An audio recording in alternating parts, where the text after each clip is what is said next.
e benvenuti all'evento conclusivo di questo pomeriggio di Works, Festival del Lavoro, prima edizione del Festival della città di Vittorio Veneto, un festival che già gode in questa prima edizione di alcune, diciamo così, pacche sulle spalle, patrocini importanti che ci onoriamo ora di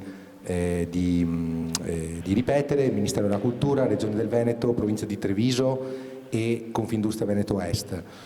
Tengo a ringraziare per tutta il lavoro che è stato fatto e il contributo che ci è stato dato per avviare questo progetto, ai nostri sponsor in primis, quindi il nostro main sponsor Metalmont, che ha curato la mostra fotografica Mondo Fabbrica di Arcangelo Piai, che è visitabile presso la Torre dell'Orologio sino al 18 maggio, dal giovedì alla domenica. Ringraziamo il nostro media partner OBS Group, ringraziamo il nostro sostenitore Bellenda, che ha offerto i momenti conviviali durante queste giornate insieme all'Istituto Alberghiero Beltrame, e ringraziamo anche Banca Prealpi San Biagio e l'associazione Noi per Noi per il supporto costante all'attività dell'amministrazione comunale della città di Vittorio Veneto. E tengo a ringraziare in particolare chi ha curato l'ideazione grafica di questo festival, quindi Dassler e la Proloco di Revine Lago, che ha dato il supporto logistico organizzativo in queste giornate. La giornata di oggi, i lavori di oggi qui al Museo della Battaglia si concludono con una tavola politica che affronterà quindi alcuni temi legati al lavoro, al tema di questo festival, da diverse prospettive. Abbiamo con noi delle figure decisamente autorevoli che ringrazio e a cui tributerei subito un applauso di benvenuto.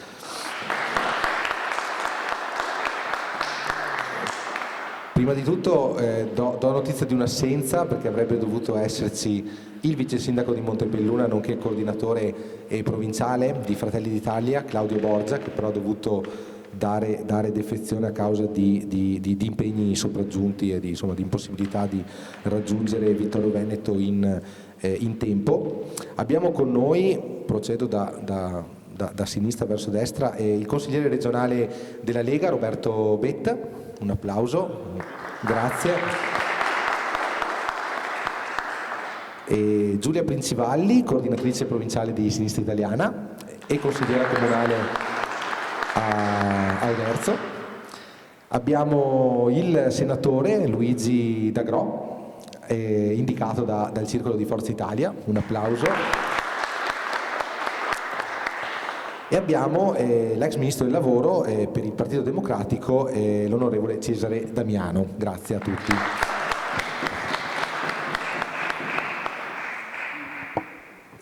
Diciamo che il format è molto semplice, nel senso che abbiamo deciso di concentrarci, o meglio di non concentrarci, di lasciare, diciamo così, spazio ai nostri relatori, alla nostra relatrice, con domande relativamente ampie affinché possano indicare priorità e possibili strategie di soluzione per le problematiche che andrò ad indicare nei miei due interventi. Quindi il format è il seguente: io porrò una questione unica a tutti i relatori, ci saranno 5-6 minuti di tempo per il relatore per dare una risposta, e poi partiremo in ordine alfabetico. È la seconda domanda, ordine alfabetico inverso, e poi lasceremo giustamente spazio agli interventi che vorranno essere avanzati dal pubblico presente, che ringrazio. Prima di partire ricordo l'evento conclusivo di questo Works Festival, che si terrà questa sera al Teatro Comunale Lorenzo da Ponte. Avremo il monologo di Anna Tringali del Teatro Bresci, che presenterà il suo lavoro Arbeit, appunto lavoro, e quindi questo, come tutti gli eventi di questa prima edizione di Works Festival, sono ad ingresso gratuito. Allora, partirei con la prima domanda. L'ordine quindi a questo punto sarà prima il consigliere Bett, poi il ministro Damiano, poi il senatore D'Agro, no, prima il senatore D'Agro, poi il ministro Damiano e poi la consigliera Princivalli. Quindi il primo tema che andiamo ad affrontare, questa è la domanda. Allora, in Italia abbiamo un tasso di occupazione che è passato dal 56 al 63% negli ultimi 10 anni. Abbiamo un tasso di disoccupazione sceso dal 13 al 6% nello stesso periodo, però abbiamo un PIL perfettamente stagnante, al di là delle oscillazioni legate agli anni della pandemia. Siamo l'unico paese dell'OCSE in cui i salari sono addirittura diminuiti negli ultimi 30 anni. Abbiamo un numero di lavoratori poveri ben superiore alla media europea, concentrati particolarmente fra le donne. Se dobbiamo parlare di lavoro, qual è l'emergenza principale e come farvi fronte? La parola quindi al consigliere Bet. Grazie. Grazie, buona giornata a tutti, grazie dell'invito e complimenti per questo festival che è la prima edizione, giusto? E quindi avete, come dire, aperto un fronte che è quello del lavoro e un'occasione di approfondimento che secondo me è assolutamente attualissima e in prospettiva credo che questo festival avrà anche più edizioni, perché sul tema del lavoro ci sarà ancora tanto da dire nei prossimi anni.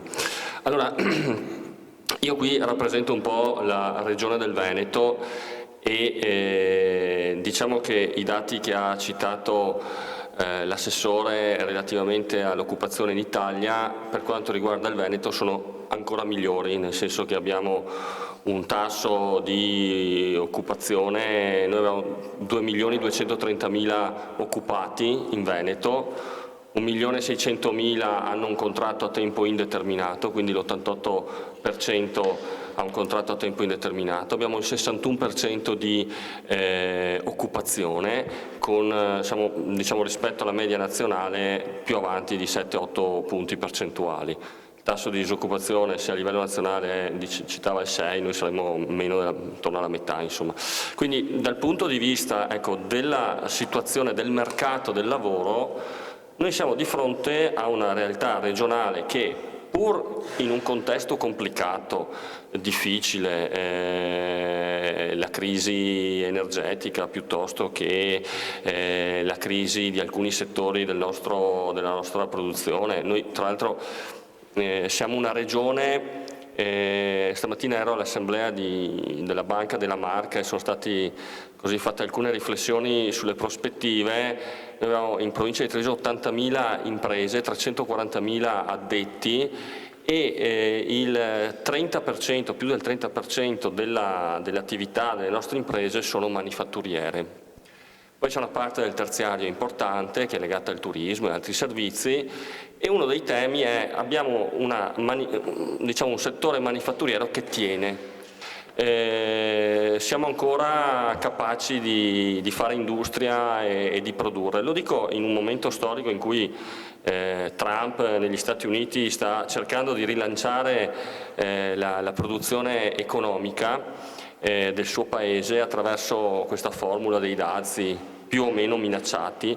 E il suo obiettivo è quello di riportare negli Stati Uniti la produzione industriale, perché uno dei problemi degli Stati Uniti è quello che molte produzioni non ci sono più, cioè diventa un mercato del commercio, degli scambi, dei servizi, ma le produzioni non ci sono più. Quindi lo scopo del Presidente degli Stati Uniti, attraverso una strada che non può essere unica, può essere una delle vie, ma sulle quali non è questo oggi il tema del dibattito, ma è quello di mantenere e garantire la produzione nel territorio. Noi veneti siamo in una condizione di favore in questo senso, non abbiamo materie prime ma siamo dei grandi trasformatori, dei grandi produttori, siamo i primi credo al mondo nelle realizzazioni di macchinari e attrezzature per l'industria, quindi riusciamo veramente a produrre eccellenze che poi vendiamo in tutto il mondo con un export anche molto importante.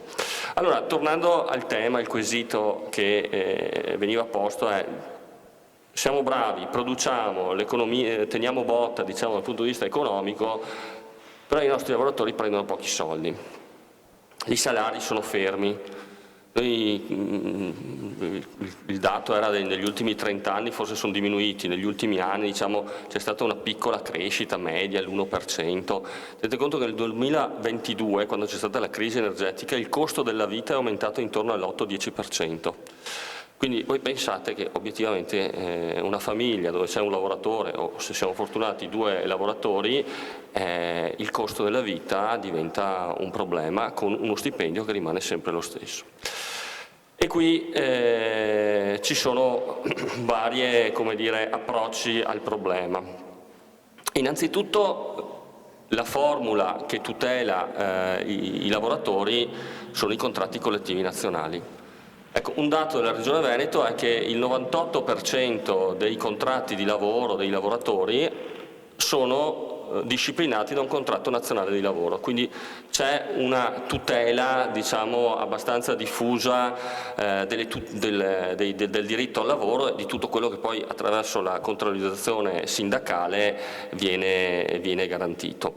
Quindi se posso iniziare già a fare introdurre una scriminante, non è vero che introducendo un salario minimo risolviamo il problema in maniera diciamo molto marginale, ma i salari medi anche nei paesi dove è stato introdotto il salario minimo non sono cresciuti né in Francia né in Germania, quindi bisogna lavorare su altre dinamiche.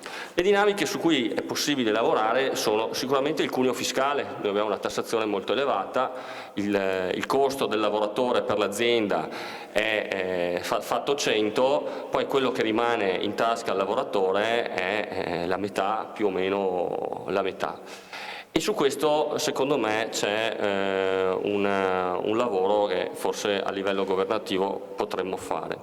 C'è un altro aspetto che è legato all'introduzione di un meccanismo che potremmo definire una volta, ho 30 secondi, vabbè, che una volta venivano chiamate le gabbie salariali, che era quello di legare il salario al costo della vita. Quindi noi potremmo, e questa è una delle politiche che noi stiamo portando avanti a livello nazionale, di agganciare, visto che le differenze tra regioni e anche all'interno della stessa regione ci possono essere realtà diverse, una delle soluzioni potrebbe essere quella di agganciare i salari a meccanismi di indicizzazione legati al costo della vita e quindi garantire una possibilità di avere qualche soldino in più in tasca. Mi toglie il microfono fisicamente o me lo dà giù per la testa? No, devo fare il cambio microfono. Comunque grazie al consigliere Roberto. Dopo eventualmente integro con altre riflessioni. Cioè, il secondo giro poi ci saranno sicuramente gli interventi dal pubblico per equità. Allora do quindi la parola sempre in ordine alfabetico al senatore D'Agrò, prego.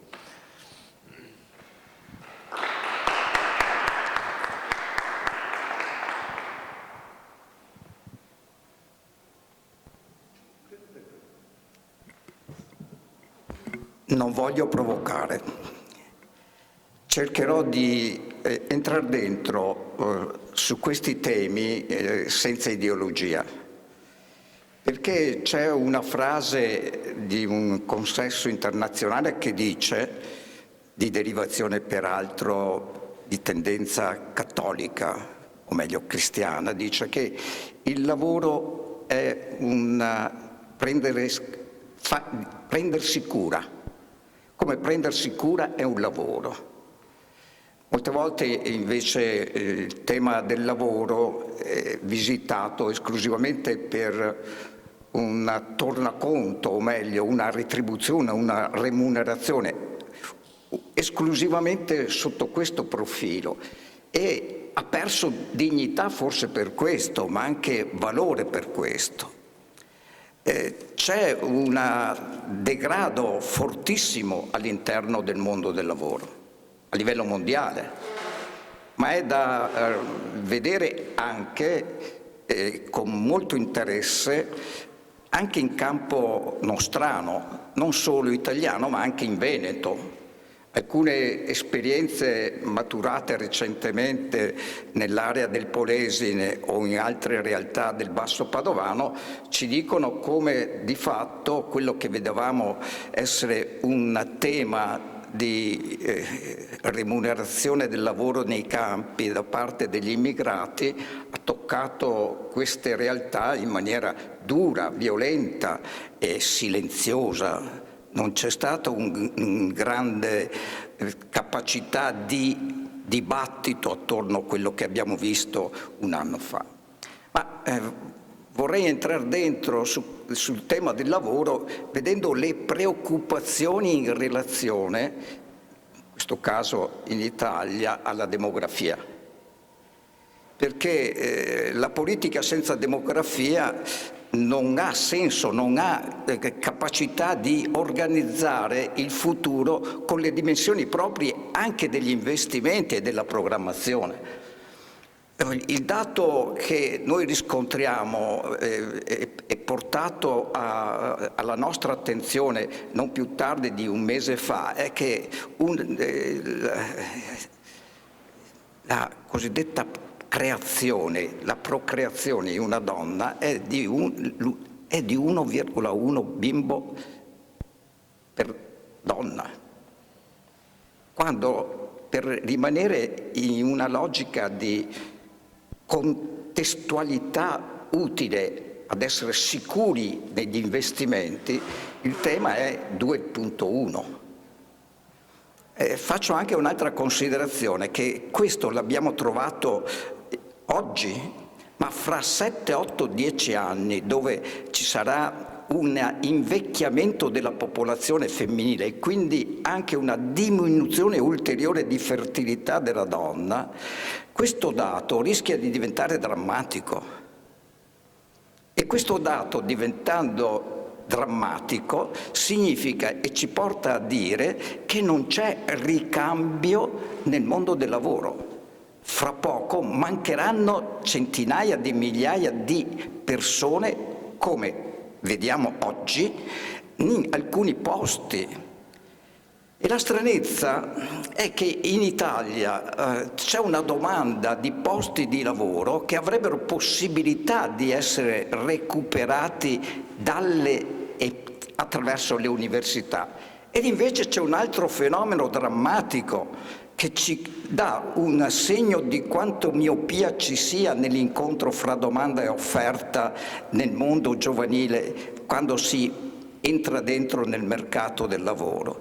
In altri termini, 196.000 ragazzi sono usciti dall'Italia quest'anno, cioè il 2024, scusate, al contrario di 153.000 dell'anno precedente ed una media dal 2011 fino al 2023 di circa 90.000 persone.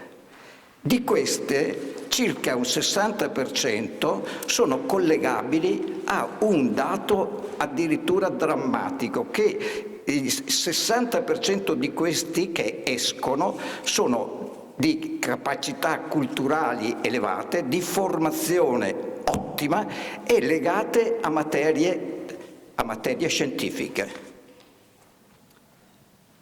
Quando facciamo questa considerazione vuol dire che c'è qualcosa di strano in questo Paese. Siamo senza giovani e li perdiamo. E perdiamo, fra l'altro, giovani che hanno un capitale di formazione elevatissimo, che costa, secondo alcune rilevazioni, dalla scuola elementare, o meglio, sì, dalla scuola elementare fino al master, 1 milione di euro a persona, allo Stato. Questo vi dice che cosa facciamo noi? Riusciamo a formare per gli altri, pagando lo scotto del bilancio e determinando che la domanda che viene fatta qui al nostro interno non viene evasa perché i ragazzi vanno via. Vanno via perché? Vi faccio una considerazione che riguarda il Veneto. 30 secondi. O un minuto. Un minuto, trattabile. Un minuto. 45, via. Un minuto. Prendo l'Università di Padova. Le università venete sono 4 di fatto, no? Ma Padova è quella che ha più incidenza per quanto concerne le materie scientifiche. In questo caso un ragazzo dopo un anno dalla laurea di materie scientifiche di solito prende, se va bene, laureato a Padova, 1.400 euro. Da 1.300 a 1.400 euro, ma se andate nelle materie cosiddette economico o culturalmente legate alla logica della normalità del resto, dico questo per non fare propaganda a nessuno, Ca' Foscari, chi esce da Ca' Foscari prende in media 1.150 euro il primo anno, negli altri paesi minimo 2.400, mi fermo. Grazie mille, grazie mille. E la parola ora al Ministro Damiano, prego. Grazie, ho capito che abbiamo 5 minuti, mi autodisciplino. Ne ho dati 6 sinora, ne ho dati 6. No, perché poi si spegne i 5 minuti. Allora, un tempo breve costringe a ragionamenti freddi. Gli argomenti che ho sentito hanno tracciato un quadro, da ultimo Luigi. L'occupazione, vorrei parlare di questo tema. Giustamente i governi fanno propaganda per loro stessi, vale per la sinistra, vale per la destra, vale per il centro. C'è chi esagera, c'è chi è più, temperato. L'attuale governo ripete: abbiamo aumentato l'occupazione di 1 milione di posti. È vero, statisticamente parlando, l'Istat lo conferma. Però io dico, essendo uno studioso della materia, che quando l'occupazione cresce bisogna domandarsi se la curva di crescita ha in parallelo una curva di crescita del prodotto interno lordo. Non è così. La curva dell'occupazione è più alta di quella del prodotto interno lordo. Col mio centro studi di lavoro welfare io indago oltre e mi domando: come vanno le ore lavorate? Renato Brunetta, presidente del CNEL, ha presentato il rapporto e dice: l'occupazione cresce così, il prodotto interno lordo cresce così, le ore lavorate diminuiscono. Quindi, se siamo in più a lavorare ma lavoriamo meno ore, o ci raddoppiano la paga, oppure avendo orari più corti guadagniamo di meno. Quindi vuol dire che è un'occupazione in parte malata, cioè con orari corti e paghe basse. Il mio osservatorio ha anche stabilito un punto con Bruno Anastasia di Veneto Lavoro, che è un mio collaboratore, che c'è uno spostamento strutturale negli anni ultimi delle ore lavorate dalla manifattura, che qui in Veneto pare forte, ai servizi. Dov'è che si paga di più e gli orari sono più lunghi? Nella manifattura. Si chiamano metalmeccanici, chimici, tessili e così via. Dov'è che si paga di meno e gli orari sono più corti? Ristorazione, alberghi, pulizie, cultura. Quindi è evidente che se da un lato statisticamente i numeri dicono aumento l'occupazione, dall'altro lato la qualità di questa occupazione è sempre più scadente. Luigi ha detto: noi ci preoccupiamo molto dell'immigrazione, preoccupiamoci anche dell'emigrazione, perché quelli che vanno via hanno studiato a spese dello Stato, noi, e a spese delle famiglie, sempre noi. Altra questione, sono a 3 minuti e 25, è quella della velocità della crescita. Bisogna sapere dirlo che dopo la pandemia tutti gli Stati europei hanno aumentato l'occupazione, quindi non solo l'Italia. E che cosa è avvenuto? Fate finta che ogni nazione sia un ciclista che fa una corsa per arrivare primo al traguardo. Sappiamo che il traguardo lo taglierà per primo l'Olanda, ha un tasso di attività dell'80%, poi la Germania, che ha un tasso del 75%. A quale velocità è cresciuta la Spagna? A quale velocità è cresciuta l'Italia? Noi statisticamente eravamo sempre davanti alla Spagna, adesso siamo indietro, perché noi abbiamo aumentato di 1 milione malato, ma la Spagna ha aumentato di 2 milioni. Non a caso la Lega mi pare che si proponga anche di copiare quelle leggi che hanno fatto in Spagna per incentivare il lavoro stabile e ben pagato. Ho sentito Durigon, col quale siamo amici, che diceva una cosa di questo genere. Quindi io invito tutti a riflettere sulle cose che si dicono e ad approfondire, diciamo, le tematiche. Ultima questione sul salario, la chiudo. Draghi ha cominciato con ridurre la pressione fiscale sul salario, perché sappiamo che un imprenditore versa 200 e un lavoratore in tasca 100. Il governo attuale ha reso strutturale questa misura, anche se l'anno scorso ha sbagliato i calcoli, per cui quelli che sono diventati incapienti corrono il rischio di perdere 1.200 euro in un anno, quelli che hanno fra gli 8 e i 9.000 euro lordi, quelli più poveri. Io ho invitato il governo a correggere questo errore. Parlare di salario minimo farebbe bene, detassare gli aumenti salariali quando si rinnovano i contratti nei tempi giusti farebbe ancora meglio, perché i contratti che si rinnovano, se scadono dopo 3 anni, dopo 8, vuol dire perdita salariale. E sono d'accordo sul fatto di rivedere l'indice, perché il cosiddetto IPCA, l'indice dei consumi, non include, guarda caso, l'energia, che è quella che costa di più e che fa dannare le imprese. Includere l'energia nella contabilizzazione della crescita dell'inflazione ai fini del rinnovo dei contratti aiuterebbe a dare più forza al potere d'acquisto delle retribuzioni. Io sono un keynesiano, un antiliberista, e penso che buoni salari siano il motore per una buona economia, perché fanno buoni consumatori che comprano i prodotti che le aziende ovviamente producono con le loro previsioni di carattere aziendale e imprenditoriale. Io credo che su questa strada sarebbe opportuno andare. Perfetto, grazie mille.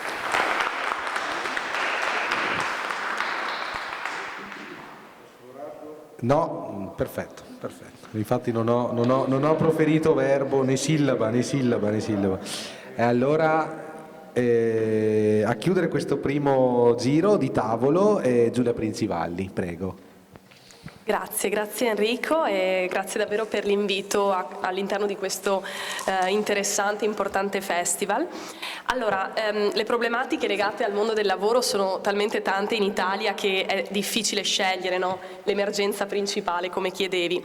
Sicuramente ci tengo a citare tra le prime la questione dei morti sul lavoro, di cui non si è ancora parlato e di cui si parla sempre troppo poco, nonostante nel 2024, secondo l'Osservatorio di Bologna, ci siano stati 1481 morti sul lavoro, di cui 1500 sui luoghi di lavoro e il resto in itinere, che sono veramente numeri spaventosi.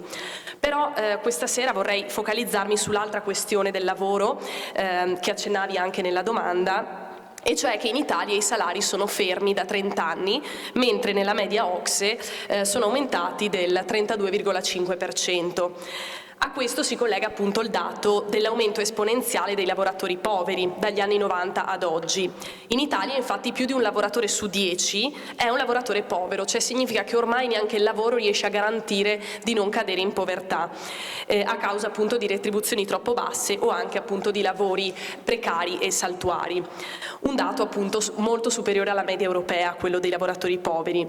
Ecco, io credo quindi che quando si parla di aumento dell'occupazione, come continua a fare fare il governo, bisognerebbe anche interrogarsi su quale tipo di occupazione si stia creando, perché appunto il fenomeno del lavoro povero è sempre più diffuso e le cause, come denuncia anche la Caritas, quindi non lo dice Alleanza Verdi Sinistra, lo dice la Caritas, sono l'ampia diffusione di occupazioni a bassa remunerazione e bassa qualifica, la diffusa precarietà, il mancato rinnovo contrattuale e la proliferazione dei contratti collettivi nazionali, la forte incidenza di lavori irregolari e di contratti non standard, il forte incremento del part-time volontario, la stagnazione dei salari, il basso tasso di occupazione femminile che incide anche poi sui modelli di famiglia monoreddito.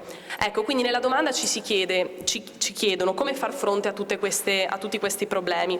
Io credo, e qui non concordo con il consigliere Beth, credo che una proposta che aiuterebbe in questo senso è proprio l'introduzione di un salario minimo legale, visto che l'Italia è uno tra i pochissimi paesi europei senza una legge in merito, e credo che il salario minimo che è stato bocciato dall'attuale governo ridarebbe dignità a milioni di lavoratrici e lavoratori poveri che guadagnano meno di 9 euro lordi all'ora. E in Italia sono, ribadisco, più di 1 su 10. Soprattutto, tra l'altro, sono categorie sempre le più marginalizzate, quindi le donne, i giovani, le persone con titolo di studio bassi, i migranti o comunque i residenti al sud Italia, le categorie appunto più marginalizzate. L'altro tema, secondo me, l'altra proposta che è quella che secondo me è importante quando si parla di portare ad aumentare i salari, è quella che è ora di ridare finalmente potere contrattuale alle lavoratrici e ai lavoratori e quindi anche ai sindacati, dopo decenni di politiche neoliberiste che hanno attaccato i più basilari diritti del lavoro, dall'articolo 18 al diritto di sciopero all'occupazione stabile. I salari non aumentano proprio perché i sindacati hanno perso forza contrattuale negli anni, perché da un lato in Italia non c'è una regolazione istituzionalizzata del sistema contrattuale e quindi assistiamo sia a frequentissimi ritardi nei rinnovi dei contratti collettivi, pensiamo al pubblico impiego e anche in questi mesi anche al settore del metalmeccanico, oppure assistiamo a sindacati pirata che non hanno alcun reale peso rappresentativo però firmano contratti collettivi nazionali. Quindi credo che manchi anche una seria legge sulla rappresentanza sindacale in Italia.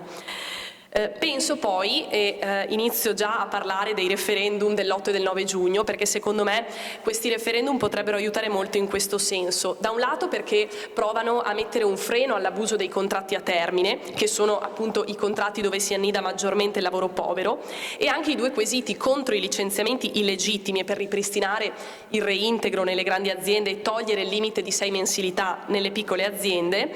Questi due appunto permetterebbero di ridare forza e potere contrattuale alle lavoratrici e ai lavoratori, che in questo modo sarebbero meno ricattabili, portando quindi a una maggiore capacità anche di mobilitazione delle lavoratrici e dei lavoratori.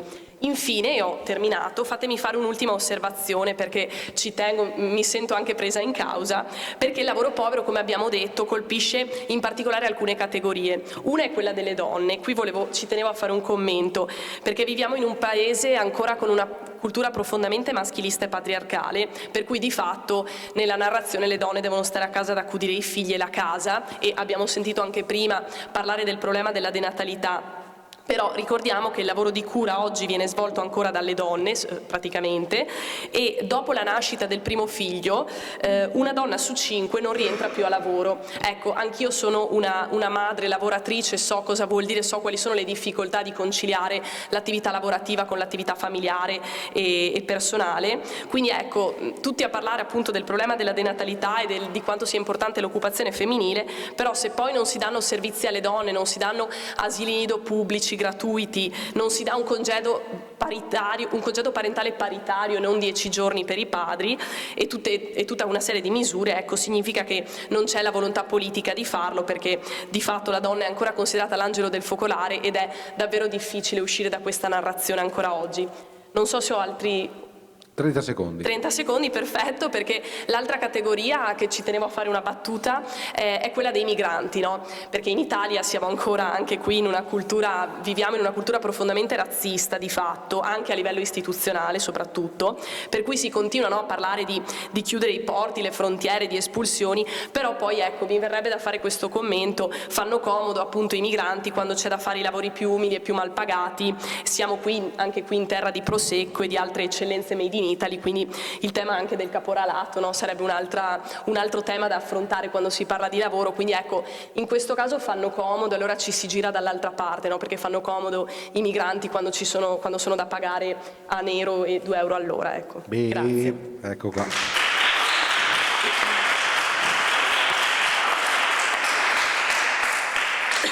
Grazie a tutti per queste risposte esaurienti con credo davvero tanti spunti e anche, diciamo così, direttrici anche diverse, priorità segnalate anche diverse fra i diversi punti di vista. Allora, secondo giro di tavolo, con una domanda forse ancora più ampia in termini di grandezza, diciamo così, dei temi possibilmente da seguire. Dunque, ambiente, guerra, intelligenza artificiale, dazi. Per un sistema economico povero di materie prime, legato all'esportazione e spesso concentrato su settori a basso valore aggiunto, tutti questi macrotemi hanno enorme impatto sulle prospettive occupazionali. Come affrontare questi temi? Con una strategia di adattamento alle sfide? Con un cambio di paradigma che scardini il modello orientato all'esportazione e punti sulla domanda interna, o con cos'altro? Allora, prima a rispondere sarà Giulia Princivalli per Sinistra Italiana. Prego. Grazie Enrico. Sì, questa domanda effettivamente è ancora più ampia e complessa della prima, allora proverò a rispondere. Allora, innanzitutto credo che per affrontare tutte queste sfide che abbiamo di fronte sia necessaria prima di tutto una seria politica industriale, una politica industriale che abbia una strategia di medio-lungo periodo e non come succede oggi in cui l'industria italiana lavora esclusivamente sulla rendita immediata e sulla massimizzazione dei profitti, oltre al fatto che l'industria italiana oggi punta, come si parlava nel punto prima, sui bassi costi del lavoro di fatto per essere competitiva sui mercati internazionali. Io credo invece appunto che abbiamo bisogno di una politica industriale che innanzitutto investa in ricerca e sviluppo. Anche qui ad oggi la spesa italiana è nettamente inferiore alla media europea e credo invece sia fondamentale, perché senza ricerca e sviluppo non c'è innovazione, non c'è futuro. Credo sarebbe importante appunto l'investimento in settori chiave strategici per il futuro, come si diceva anche nella domanda, il settore dell'intelligenza artificiale, che è veramente importantissimo e apre degli scenari fondamentali e che ad ora è in mano totalmente solo agli Stati Uniti e alla Cina, e che invece, ad esempio, per quanto riguarda il mondo del lavoro, l'intelligenza artificiale potrebbe portare a forti aumenti della produttività, ad esempio, e per una volta non a scapito delle lavoratrici e dei lavoratori, ma anzi che potrebbero invece giovare, perché magari potrebbero lavorare meno a parità di salari e con una produttività aumentata. Ecco, io credo siano questi innanzitutto i temi su cui ragionare se si vuole pensare all'economia del futuro. Quindi per essere competitivi l'Italia dovrebbe puntare innanzitutto sulla qualità dei prodotti, quindi sulla ricerca, sull'innovazione e non ovviamente sui bassi salari. Anche perché anche qui si torna un po' al punto di prima, se di fronte ai dazi o alle altre sfide dei mercati globali si volesse puntare di più sulla domanda interna, si dovrebbero comunque aumentare i salari affinché appunto la popolazione italiana possa permettersi di acquistare di più.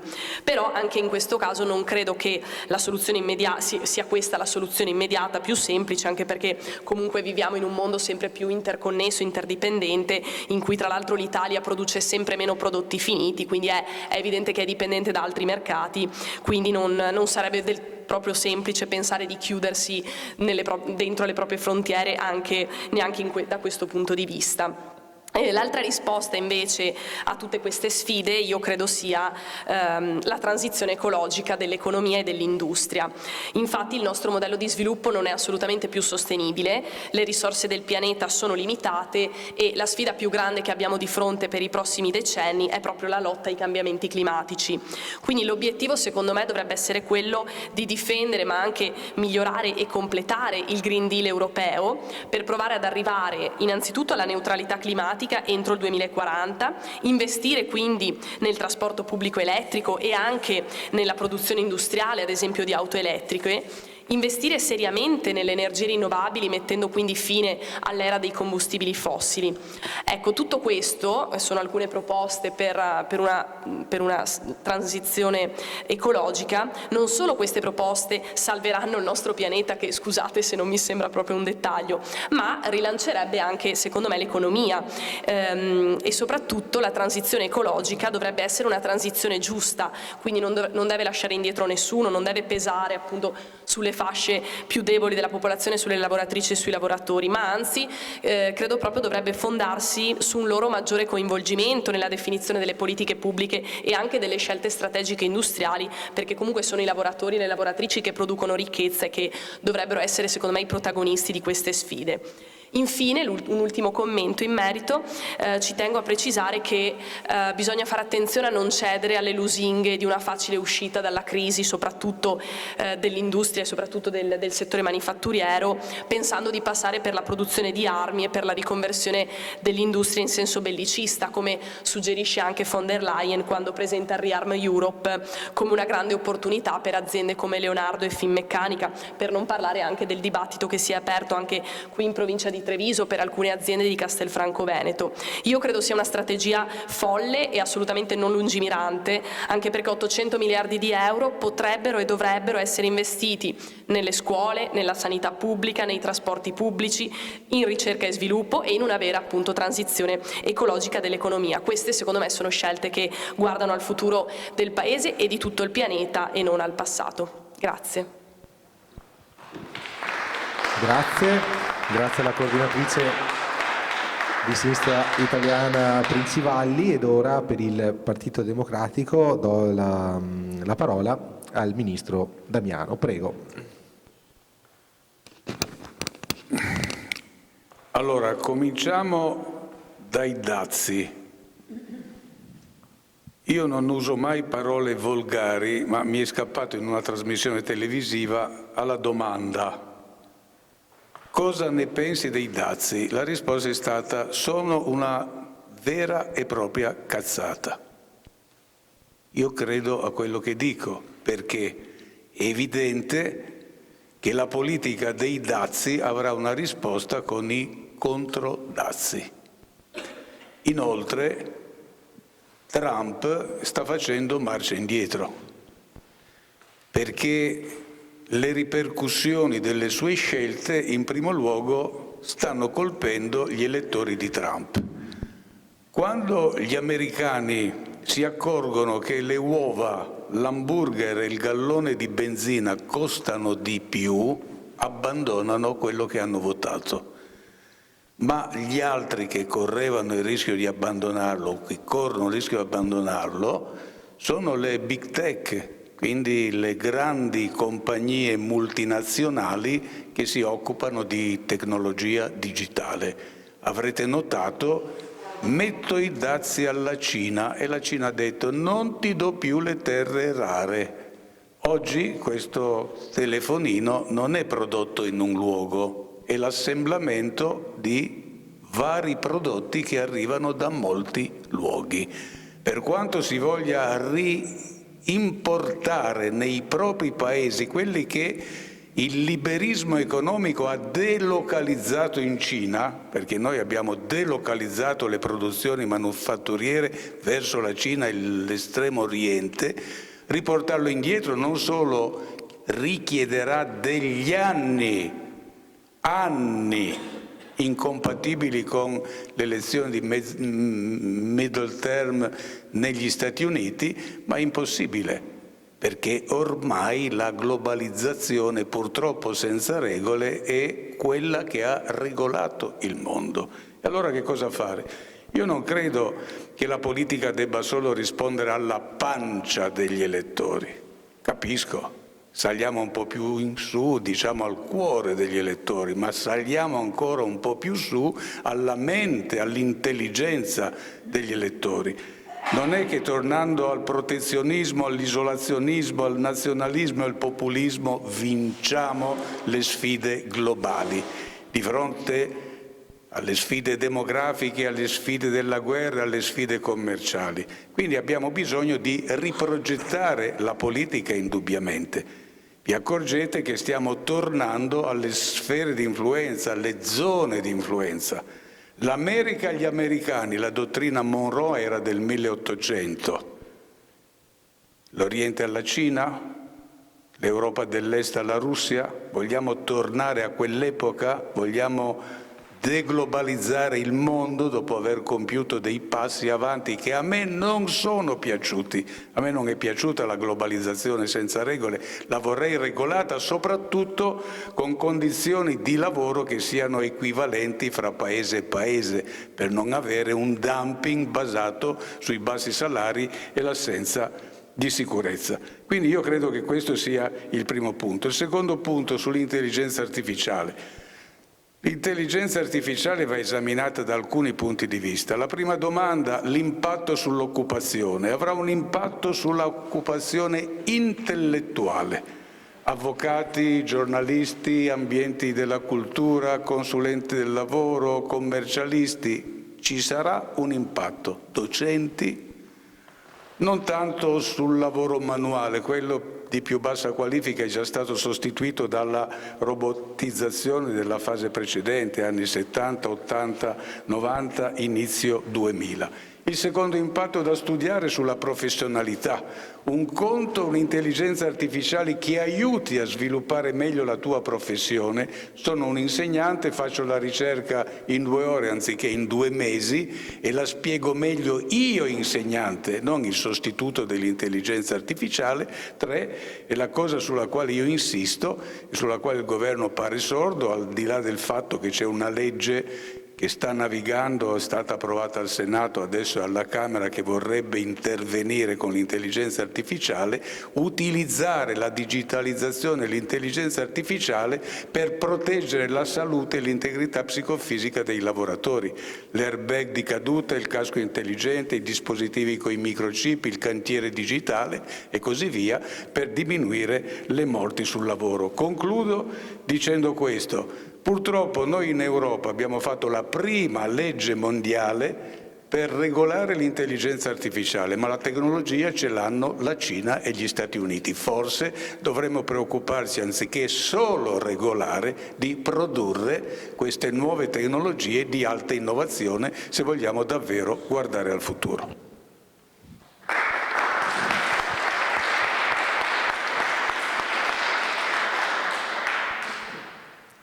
Perfetto, grazie mille. E ora la parola all'onorevole D'Agrò. Prego. Non sforare. Dimmelo tu. State migliorando tutti, È che siamo migliorati. Cerco di andare per spot allora. Noi siamo un paese che ha oggi, per quanto riguarda il costo del prodotto, un carico di 60 punti per quanto concerne il costo finale dovuto al salario. Abbiamo che cosa? Un prodotto povero.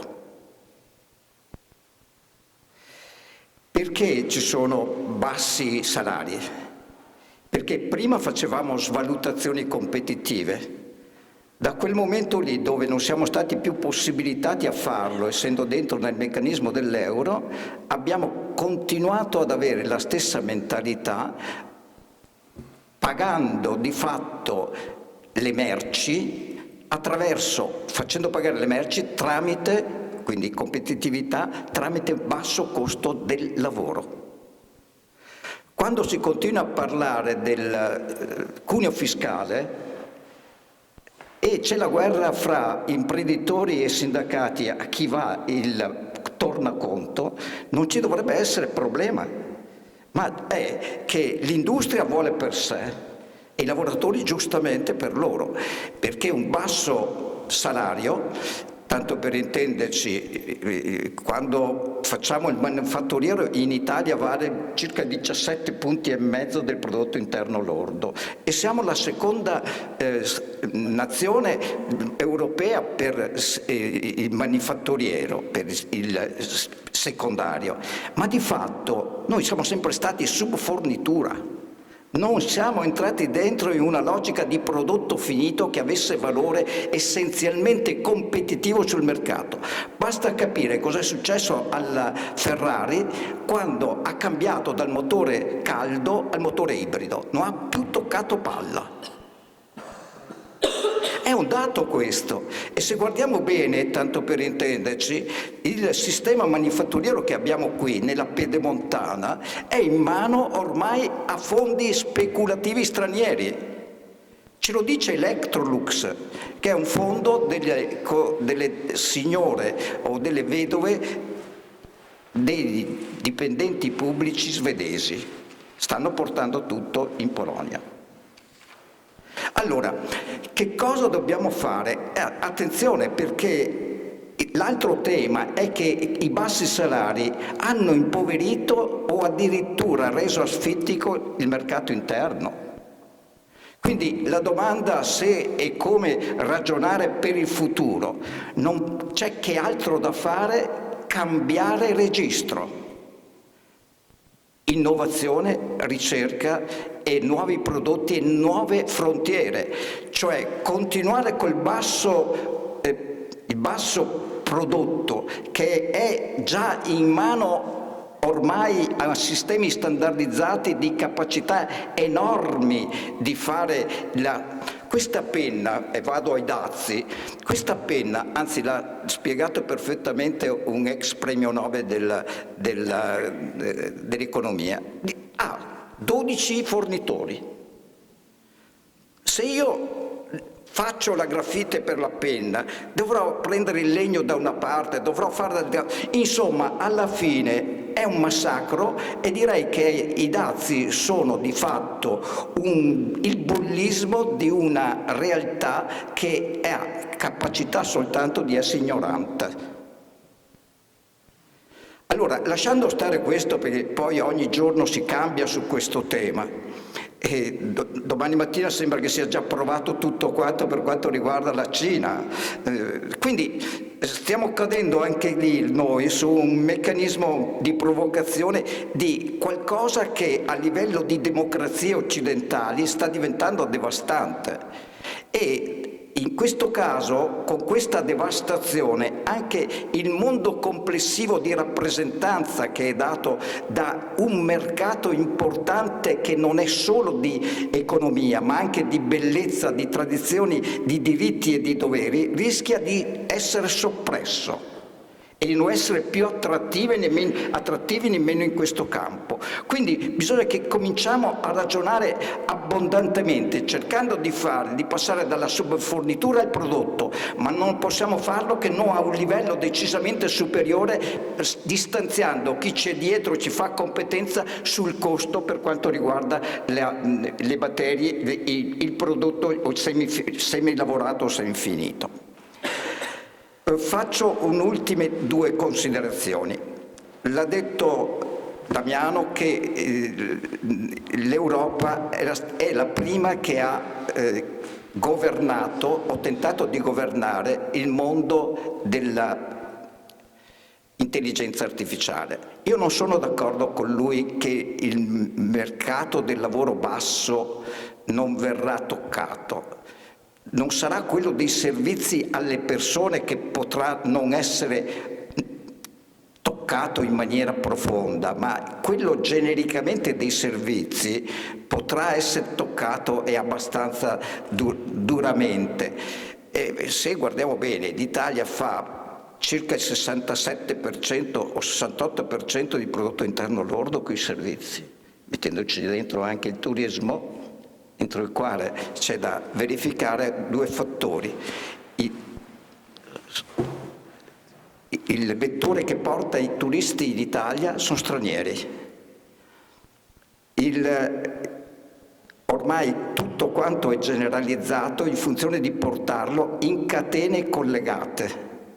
Guardate che cos'è Mestre attorno alla stazione, che è tutta quanta di derivazione tedesca e olandese.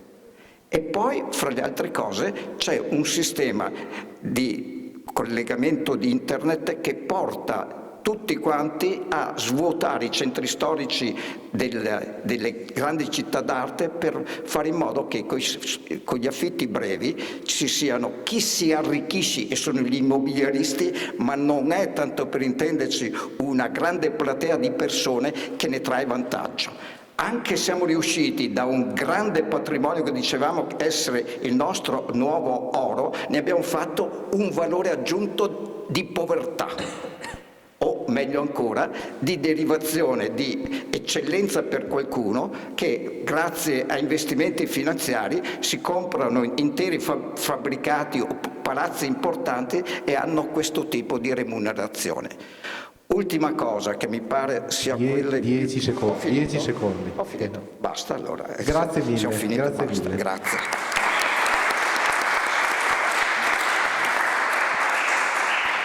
La parola al consigliere Roberto Betta per la Lega. Grazie. Allora, riprendo un po' i ragionamenti che stavo facendo prima e mi sento anche un po' di rispondere alla collega, amica Giulia, che ci dice che siamo in una società che è patriarcale, razzista, insomma ce le abbiamo tutte. Non è così, insomma, non mi pare che siamo a questi livelli. Volevo riportare un po' alla situazione reale che c'è nel nostro territorio. Allora, ripartiamo dal ragionamento sui dazi che avevo tentato anche di fare all'inizio, no? Trump introduce i dazi perché ha l'obiettivo di riportare le produzioni negli Stati Uniti, però non è effettivamente la soluzione. Guardate, i dazi ci sono sempre stati, se non è che li ha introdotti adesso Trump. Lui li vuole aumentare pensando di arrivare a un obiettivo. In realtà Elon Musk, che è dello stesso governo, gli ha fatto proprio l'esempio che il senatore citava prima della matita di Milton Friedman, dicendo che noi abbiamo questa matita che costa pochissimo e questa matita è stata prodotta grazie alla gomma della Malesia, al legno di un paese, alla grafite che serve per tagliare il legno, eccetera. Quindi c'è un mondo che si è messo insieme, un sacco di persone che hanno lavorato e alla fine noi abbiamo questa matita che costa pochissimo ed è assurdo introdurre dei dazi per impedire magari che le produzioni vengano fatte in tutto il mondo, quando contro questo meccanismo è impossibile, in un mondo così globalizzato come il nostro è impossibile da realizzare. Allora io vado anch'io all'estremo dunque del ragionamento, perché dopo uno dice vabbè ce la contiamo, fatta l'analisi del problema, quali sono le soluzioni? Allora, io parto dal nostro Papa, che è Papa Leone XIV, e si è chiamato Leone ricordando un altro Leone, che è stato Leone XIII, che ha introdotto un'enciclica Rerum Novarum, che ha introdotto la dottrina sociale della Chiesa, e grazie a questa filosofia, chiamiamola di pensiero, sono nate le casse rurali, sono nati gli asili parrocchiali, sono nati i sindacati, sono nati l'impegno sociale dei cristiani. Oggi abbiamo delle sfide che ovviamente non sono quelle del 1800 o dei primi anni del Novecento, sono sfide che riguardano l'intelligenza artificiale, che riguardano il modello economico, ma soprattutto che riguardano, secondo me, più che gli impegni delle istituzioni, dello Stato, che io riterrei sempre che debba fare il minimo indispensabile, sono sfide che riguardano il mondo dell'impresa. E io vi dico che il mondo dell'impresa veneta, sui temi della sostenibilità ambientale, sociale, sono all'avanguardia. Forse noi questa cosa non la raccontiamo abbastanza, ma abbiamo un patrimonio di imprese. Cito ad esempio le società benefit. Allora, vi faccio l'esempio, prima parlavamo degli stipendi, no? Che non si riesce a aumentare gli stipendi. Allora c'è una società benefit a Conegliano che ha inventato un meccanismo attraverso i premi di produttività che non vengono dati in denaro, perché se vengono dati in denaro si abbatte la somma che riceve il dipendente del 50%, ma vengono dati in servizi e forniture attraverso una rete di fornitori del territorio, quindi si crea una ricchezza nell'economia locale, dove l'imprenditore paga l'asilo, paga il servizio, paga l'acquisto all'interno della bottega, all'interno del ristorante, all'interno del territorio che c'è. Questo è per dire, vabbè, è un dettaglio, però è un meccanismo di un progetto a beneficio comune che gli stessi imprenditori, il mondo imprenditoriale si è inventato per favorire i nostri dipendenti e dare un'opportunità in più al territorio e all'economia locale.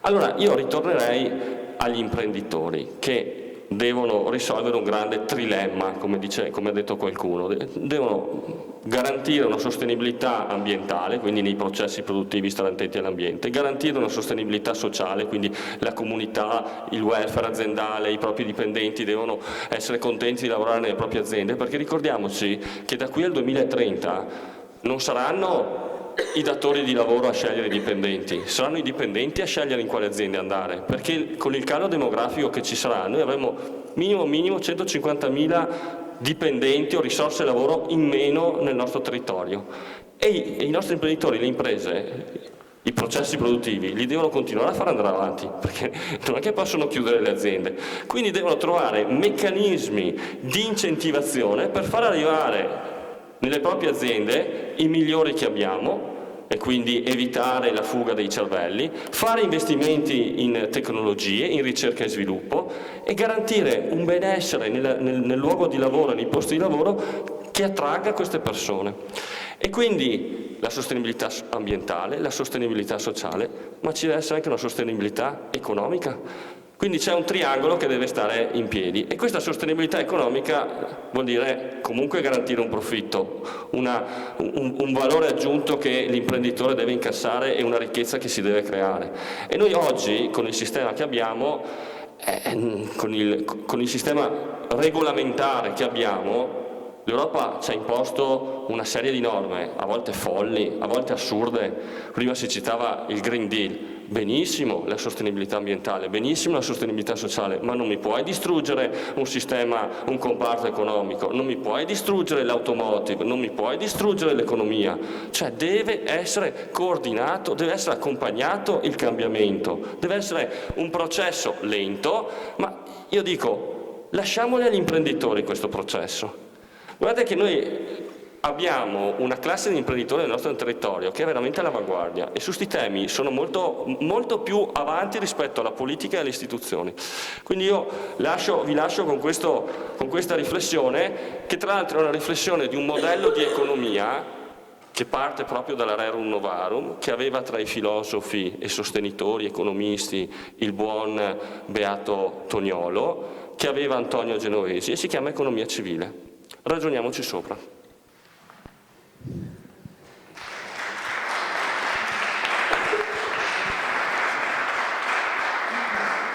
Grazie mille al consigliere e grazie mille a tutti. Io ora lascerei 15-20 minuti per sollecitazioni che dovessero venire dal pubblico, che insomma auspicabilmente che siano rivolte all'intero tavolo, in maniera da avere la possibilità di replicare tutti. Per quanto riguarda il primo pannello di domande in cui abbiamo affrontato, anche se limitatamente al tempo che D'Agro ci ha impiegato e che la donna ci ha impiegato, sul fatto della fuga dei laureati all'estero, in cui naturalmente per esigenze di tempo l'avete limitata solo al fatto economico, mentre invece affrontandolo bene e anche in sede comparata, perché questa è un'analisi politica, dalla parte anche gestionale del governo, nel stabilire le normative, ma naturalmente gli attori di questo fatto, e anche dalla parte del sindacato, come con le giuste richieste della signora, e anche e soprattutto dalla parte degli industriali, dell'imprenditorialità e della capacità di svolgere questa funzione. La domanda era anche di sviluppare poi un'analisi un po' più che per quanto riguarda chi va all'estero, i giovani che vanno all'estero e nei paesi all'estero vanno, sono anche motivati non esclusivamente dal fatto economico, poi tutto si trasforma in un fatto economico, ma il vero fatto è innanzitutto una qualità organizzativa delle proposte soprattutto incentrate sui due aspetti tecnici e sugli aspetti finanziari, quindi quei due mondi in cui naturalmente c'è il raddoppio dello stipendio, la triplico dello stipendio in certi altri paesi, ma sono motivati da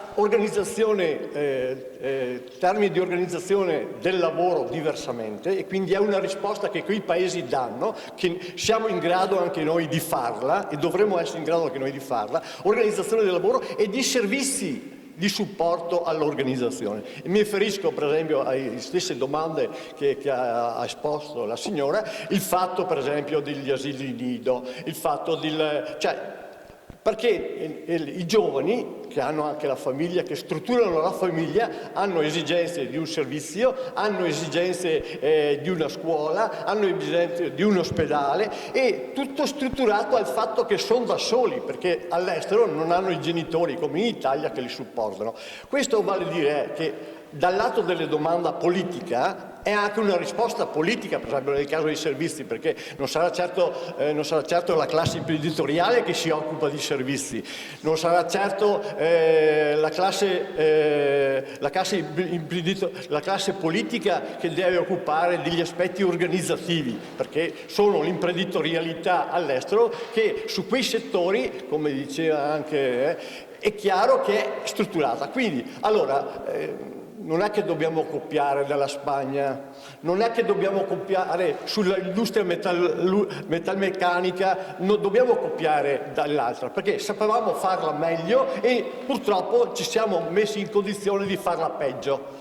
E non eravamo secondi, eravamo primi, adesso siamo arrivati secondi, tra qualche anno arriveremo terzi, perché naturalmente stiamo esportando professionalità, capacità, eccetera. Ma non la esportiamo perché sono attirati questi giovani laureati professionali, perché non è che va all'estero uno appena laureato.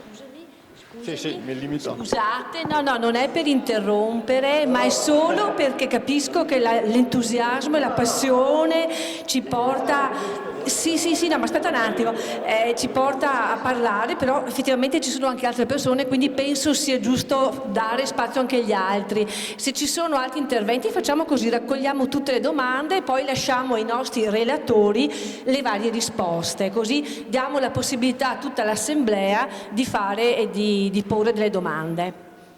Scusa, niente di personale, assolutamente, è una questione di tempo.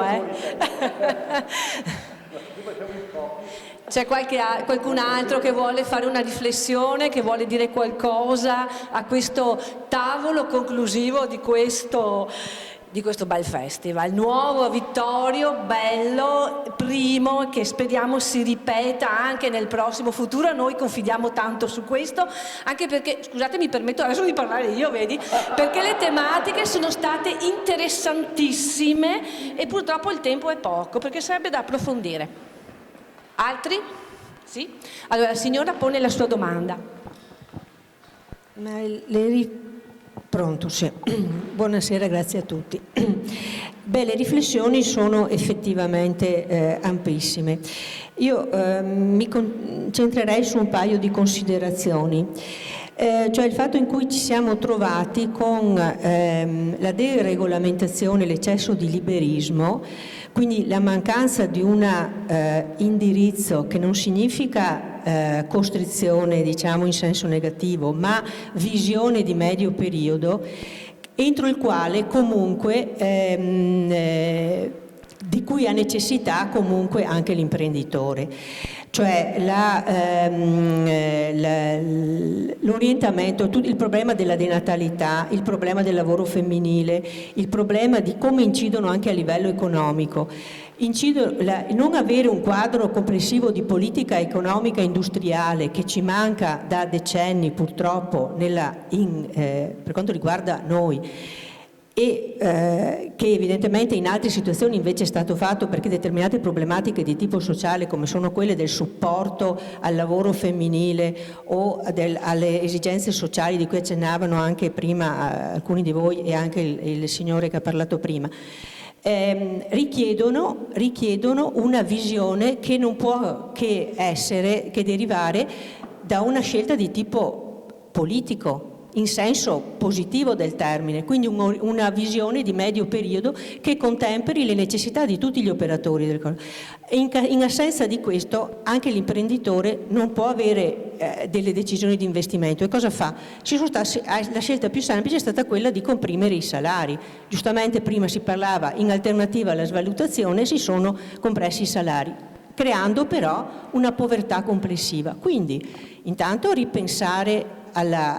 necessario ripensare alla funzione di indirizzo che possono avere che devono avere i governi a livello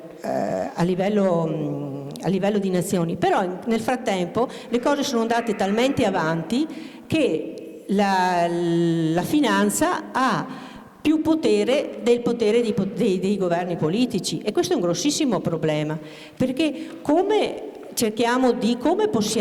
possono le nazioni, i governi delle nazioni individuare gli obiettivi, individuare come dicevamo, un contemperamento delle diverse esigenze, quando invece poi si trovano ad avere delle società multinazionali che hanno un potere ben superiore al loro e in cui quello che conta è il profitto, la massimizzazione del profitto, ma nel breve periodo, che quindi è il contrario della visione di medio-lungo periodo. E quindi qui si pone anche un altro problema, che è il problema della distribuzione della ricchezza, su cui noi ci troviamo ad affrontare oggi questo tipo di problematica. Quindi recuperare, a mio avviso, adesso come si possono porre chi si occupa di politica, recuperare questa funzione di indirizzo in senso di quadro generale e di medio-lungo periodo. C'è un'altra domanda, mi pare. Prima tocca. La mia era solo una considerazione. Ho trovato molto interessante tutti gli spunti da destra a sinistra che avete comunicato oggi, e io sono abbastanza diretto e trovo un po', diciamo, sconcertante. Racconto un po' la mia storia. Io mi sono laureato nel 2019 e il mio percorso è stato 6 mesi di stage a 400 euro al mese, poi ho fatto un apprendistato di 3 anni con tutte le problematiche che prestiti, cioè tu fai 3 anni però diciamo sei un po' nel limbo. Dopodiché sono stato assunto con l'indeterminato e una paga abbastanza degna. Ogni tanto mi domando, perché io ho fatto lo stesso percorso di altri miei colleghi all'università, però c'è gente che appena finita l'università come me ha avuto delle offerte all'estero su un lavoro simile al mio con una paga decisamente molto più consistente. E io sono, tra virgolette, arrabbiato, perché mi domando, dico a Roma, io ho deciso, anche io ho avuto delle offerte all'estero, non per vantarmi, però le ho avute, però ho deciso di rimanere in Italia perché amo l'Italia, amo il Veneto, amo Vittorio Veneto, e quindi ho fatto delle scelte, ho detto voglio provare a rimanere qui per vivere soprattutto qui, ma anche per magari provare a dare una svolta in futuro. E mi domando perché ai piani alti, Regione, Roma, nessuno ha un'esperienza di un figlio o di un parente che ha fatto il mio percorso. Perché a Roma non c'è nessuno che dice cavolo, ho un figlio che ha fatto 6 mesi di stage, si è appena laureato, per carità, prima esperienza lavorativa ci sta, poi un apprendistato di 3 anni dove sei nel limbo, per carità, può starci. Ma perché nessuno che prende decisioni ha visto o ha vissuto una storia che, tra virgolette, ho vissuto io, ma come me ci saranno altre migliaia e migliaia di ragazzi, le ragazze qua, come i miei colleghi anche di consiglio comunale, tra virgolette. E io lancio più un appello, nel senso che trovo molto interessanti questi incontri, però dal mio piccolo vorrei lanciare un appello, dire ascoltate anche queste storie, nel senso vengono fatti tanti bei discorsi, però alla fine sembra che rimanga tutto uguale, perché noi rimaniamo sempre indietro rispetto non parlo della Germania, io ho avuto un'offerta dal Belgio, che non è il primo Stato d'Europa, però anche lì ci sono stipendi molto più alti rispetto a qui. Allora, parliamo di fuga di cervelli, sì, però obiettivamente se uno ha diciamo, la possibilità di far carriera e diciamo, di farsi una vita degna, sul piatto diciamo, a volte pesa di più il fatto economico, diciamo, di guadagnare di più. Basta, era solo una considerazione, vi ringrazio. Fuga di cervelli, noi sì abbiamo parlato dell'estero, ma secondo me c'è una cosa importante, tanti fuggono dal Veneto, ma dove vanno? Milano. Cioè, in Veneto, se guardate le statistiche, perde aziende, tutti i settori sono in negativo per quanto riguarda il numero di aziende che ci sono da un paio di anni a questa parte, perde attrattività. La maggior parte dei miei amici, io ho una storia simile alla sua, sono andata un po' fuori ma sono ritornata per scelta, tantissimi sono Milano. Milano perché è ancora così attrattiva? Perché noi non riusciamo a rendere questo territorio così attrattivo?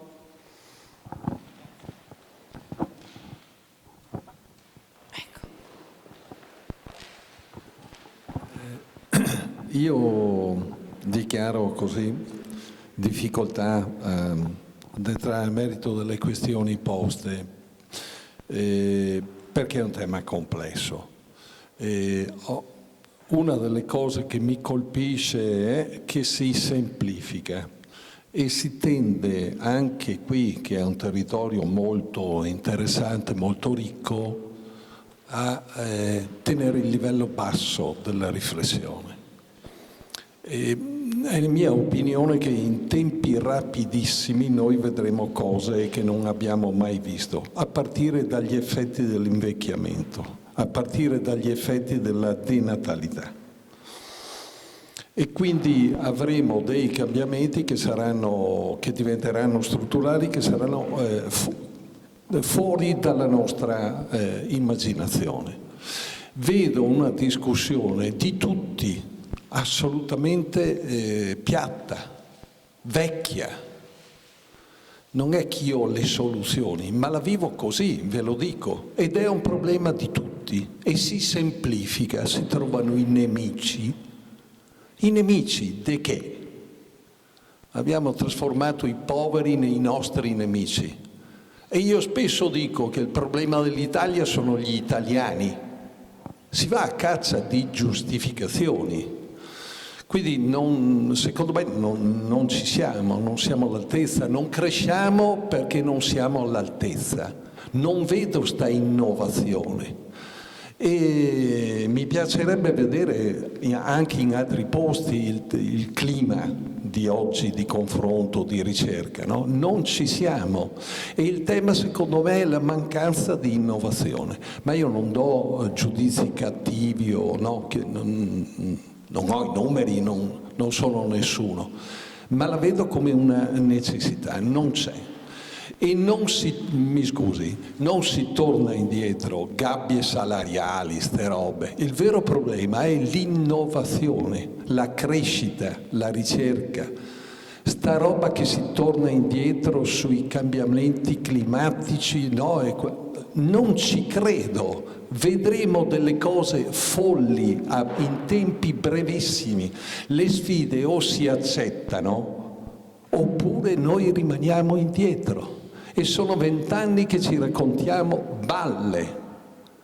Non affrontiamo i problemi veri, non li chiamiamo col loro vero nome. Sto paese qua ha tanti problemi, compreso quello del bilancio pubblico, e ci raccontiamo invece sempre delle gran balle.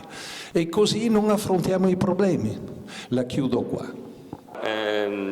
Sulla fuga dei cervelli e sull'attrattività, perché poi c'è la fuga dei cervelli, ma c'è anche il ragionamento come facciamo ad attrarre gli investitori internazionali, le multinazionali, a venire qui in Veneto a creare produzioni e investimenti.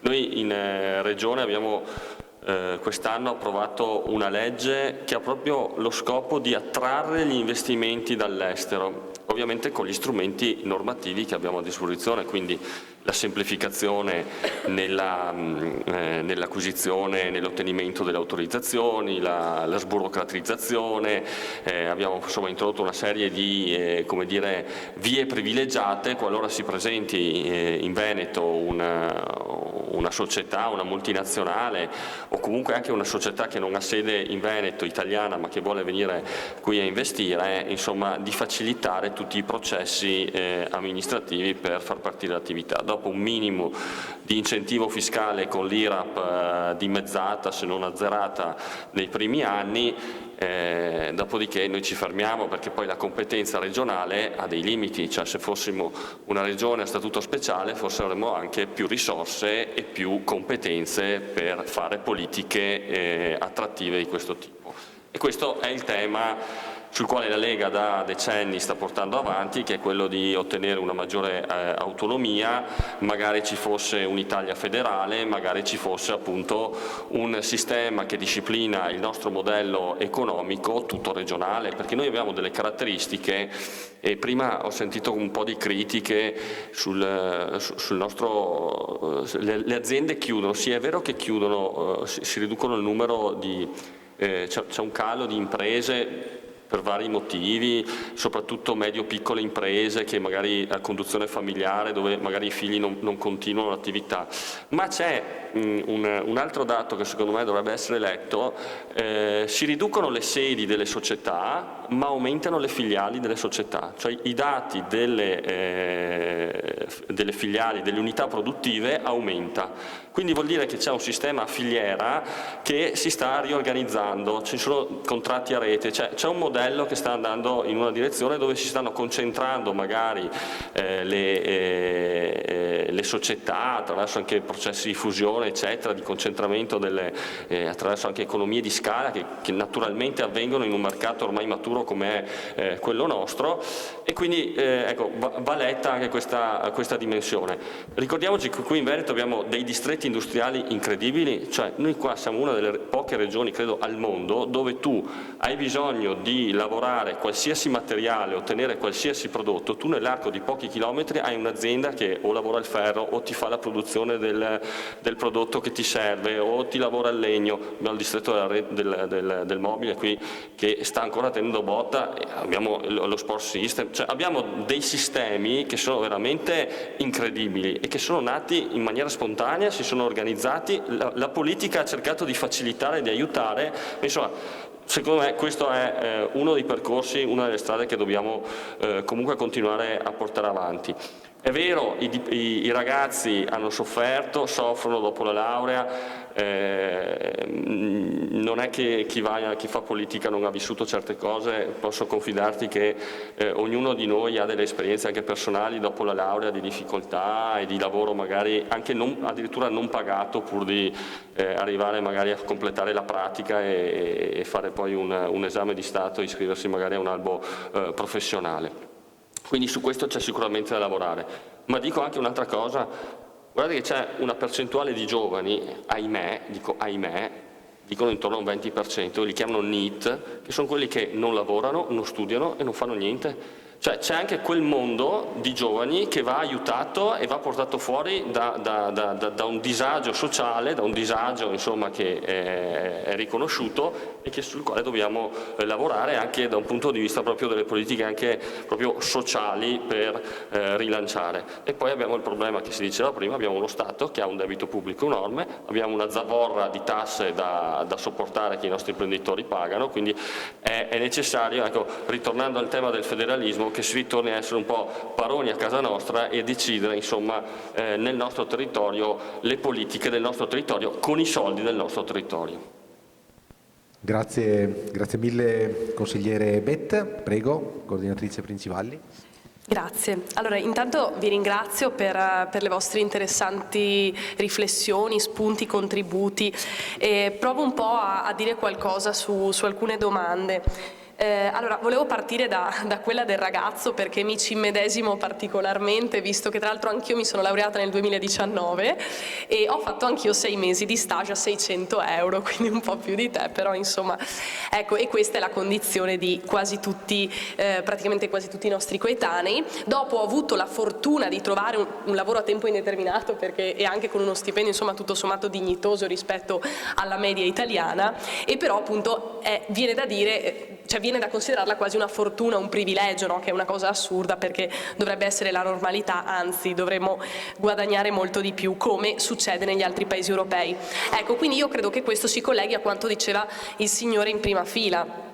Il problema della fuga dei cervelli. Questa sera abbiamo parlato del problema che manca e mancherà sempre più manodopera, e sicuramente, e ancora una volta mi viene da dire, e si parla ancora, no, di non aprire le porte ai migranti, di espellere i migranti quando ci manca manodopera, ma al di là di questo l'altro problema è proprio la fuga dei cervelli, cioè manca manodopera anche perché i giovani, magari anche con titoli di studio elevati ma non solo, se ne vanno da questo paese. Ma perché se ne vanno? Perché appunto se devono fare stage o gratuiti o a 400 euro e avanti per anni, perché poi non è che c'è chi li fa per 6 mesi, c'è chi va avanti così per anni per poi non trovare niente, magari soprattutto nell'ambito per cui ha studiato, è ovvio, no, che uno va a cercare opportunità altrove. Quindi io credo che la prima questione sia, e torniamo alla prima domanda che secondo me è la questione centrale, sia quella di dare dei salari dignitosi subito, perché io non ho capito questa cosa che bisogna fare la gavetta. Sì, la gavetta, la formazione magari, ma non è che uno deve patire la fame o non poter pagare un affitto, non poter mettere su famiglia perché deve fare chissà quanti anni di gavetta. Quindi questa cosa è assurda. Oltre ai salari, sono d'accordo con quanto diceva il signore, quindi bisogna dare dei servizi, bisogna dare anche un'opportunità di vita, non solo dal punto di vista lavorativo. E qui mi collego al discorso dell'organizzazione del lavoro. Mi viene da fare l'esempio: la Spagna in questi giorni ha approvato la riduzione dell'orario di lavoro a parità di salario, che sembra una cosa così incredibile da fare. In realtà la Spagna l'ha appena fatto, da 40 è scesa a 37 ore e mezzo, che sembra poco, però in realtà non sono poche 2 ore e mezzo in più a settimana di qualità di vita, no? Ecco, anche questo, secondo me, i giovani, i miei coetanei vanno all'estero anche perché comunque non c'è questa cultura, e qui invece in Veneto c'è anche troppo questa cultura del lavorare, del fare straordinari, del lavorare 40, 45, 50 ore a settimana, il che non ti garantisce appunto di avere anche una qualità di vita degna di essere vissuta, insomma. Quindi questo credo sia il tema centrale, quindi dare servizi, dare welfare, dare qualità di vita e tempo di vita e dare salari dignitosi, che così uno insomma può vivere bene e costruirsi una famiglia.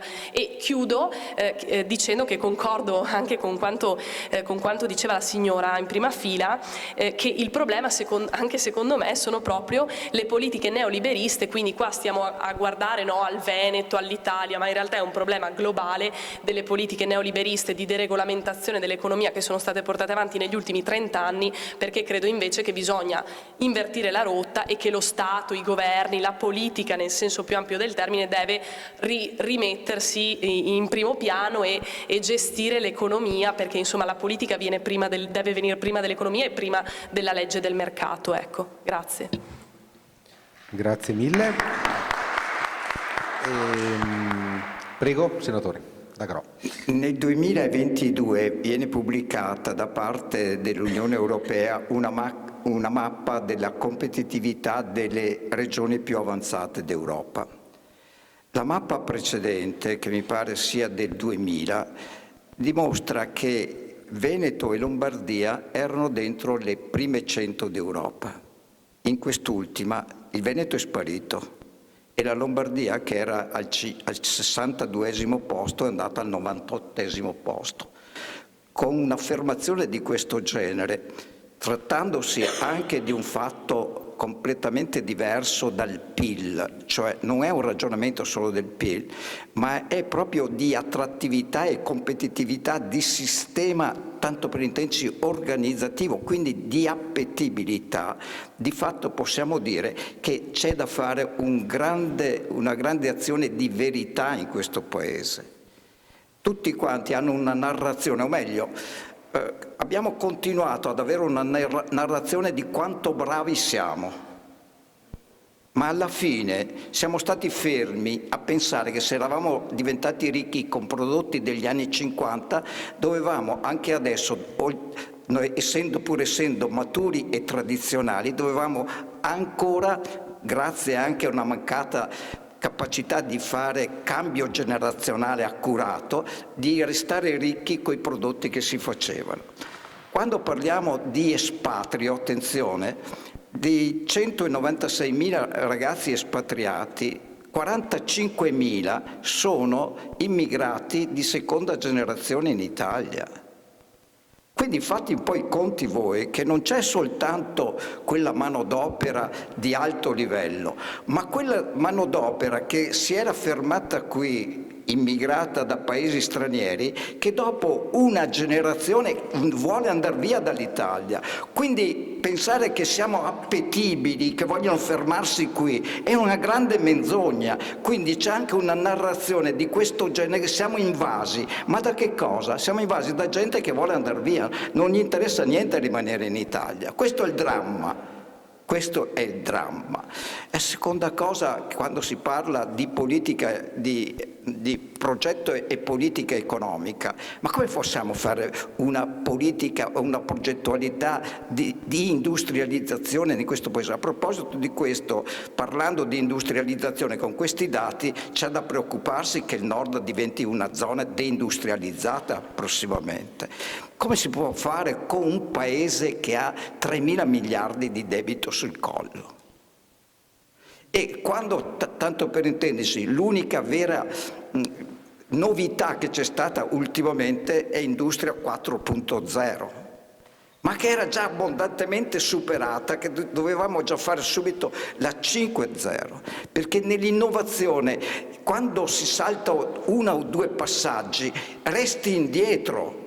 E se riesci a prendere l'ultima e a formare capitale umano adeguato, riprendi, ma altrimenti sono sempre rincorri. E noi siamo da 20-30 anni alla rincorsa. Ma dobbiamo domandarci allora che cosa è stata la cultura d'insieme, non di governo, ma anche delle autonomie regionali, che cosa sono state le regioni come motore di fatto di diversità di sviluppo e di processi di accumulazione di capitale e di innovazione. Zero. C'è un grande dibattito attorno all'autonomia, ma nessuno fa un grande dibattito sulla funzione e la valutazione di che cos'è stato il regionalismo nel cambiamento di passo del Paese. Non è stato tale. Abbiamo fatto regioni che fanno tutte le stesse cose. E di fatto, anche se andiamo a vedere cosa è stato nell'ordine dei meccanismi che dovevano inglobare la specificità dell'Italia, la Comunità Europea ci ha dato l'Agenzia di Parma, quella che riguardava tutto quanto il tema dell'alimentazione e tutto quanto quello che riguardava i prodotti collegati all'agricoltura in termini di qualità e genuinità. Non abbiamo nemmeno sfruttato quell'aspetto. Non siamo andati nelle nanotecnologie, non siamo andati in settori che in qualche modo riguardavano quegli aspetti. Abbiamo continuato su una strada imperterrita all'interno delle stesse università che non sono competitive. Cioè noi abbiamo un'importazione di ragazzi stranieri che vengono a studiare in Italia che è l'ultimo posto, tanto per intenderci, in Europa, perché al terzultimo posto c'è il Portogallo e al penultimo posto c'è l'Ungheria. Noi siamo all'ultimo. Insomma, tutti parlano come se fossero compartimenti stagni. In definitiva, tanto per intenderci, del paese inteso come capacità di comunità. Non siamo riusciti ancora a entrare dentro in una logica che gli italiani, peraltro il DNA tipizzato in termini di indagine di chi sono gli italiani, il primo tipizzato è quello afghano e c'è anche una motivazione collegata all'impero romano d'Oriente. Allora, cerchiamo un attimo di fare un ragionamento su questo. Non c'è che affidare alle giovani generazioni. Guardate, per per assurdo sto pensando che cos'è stato il primo miracolo, l'unico miracolo economico in Italia, quello degli anni 50. È stato di fatto le rimesse degli emigrati italiani mandate qui. Sto pensando al quintale di carbone che veniva dal Belgio per ogni immigrato laggiù. Tanto per intenderci, che i ragazzi di adesso che sono andati da un'altra parte ritornino. Però posso darle una brutta notizia, che anche questo non è più vero, perché quando sono stati intervistati questi che sono andati via, ed è stata fatta una cosa interessantissima, al terzo posto hanno messo perché desideravano una retribuzione più alta. Hanno detto che lì c'è, per esempio, un dato, che il lavoro da remoto è al 43%, mentre qui da noi è rimasto è al 21% al nord, ma se 15 non c'è neanche cosa al sud. Un'organizzazione che prevede la possibilità di cambiare il ruolo in maniera veloce e un adeguamento del ruolo rispetto alle competenze. Qui in Italia chi è invece laureato ed è entrato nel mondo del lavoro è per il 67% sottoinquadrato, nel senso che fa lavori dove di fatto sono assolutamente fuori dalle competenze maturate. In fin dei conti c'è una domanda di competenze dall'esterno che non sono adeguate, tanto per intenderci, o meglio, si ritengono adeguate al dato universitario, ma poi all'interno della fabbrica vengono messe a fare di fatto ruoli completamente diversi. Quindi non riusciamo nemmeno qui dentro a far sì che il capitale umano che noi dovremmo incentivare a diventare migliore e a cambiare ruolo, non lo riusciamo a far partire perché questo è un paese bloccato, vecchio e tendenzialmente conservatore. Questo è il dato su cui dobbiamo chiudere la partita e cambiare le strade. Messaggio chiarissimo, e chiude il ministro Damiano per il Partito Democratico. Prego. Allora, mi pare che tutti vogliano raccontare le cose come stanno. Anch'io ci ho provato. Quindi direi che sarebbe ora di smetterla con la propaganda. Ho ricordato che in Italia nel 2025 e nel 2024 meno ore lavorate.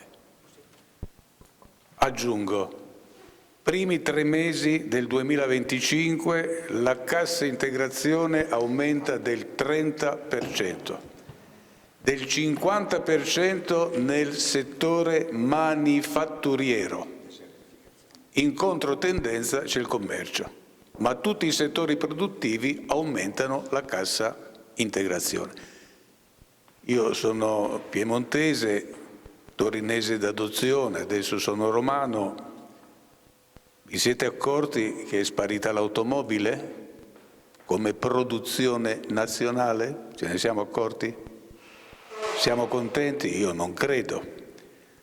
Potrei anche aggiungere, dati INAIL, primi 3 mesi 2025 morti sul lavoro più 9%.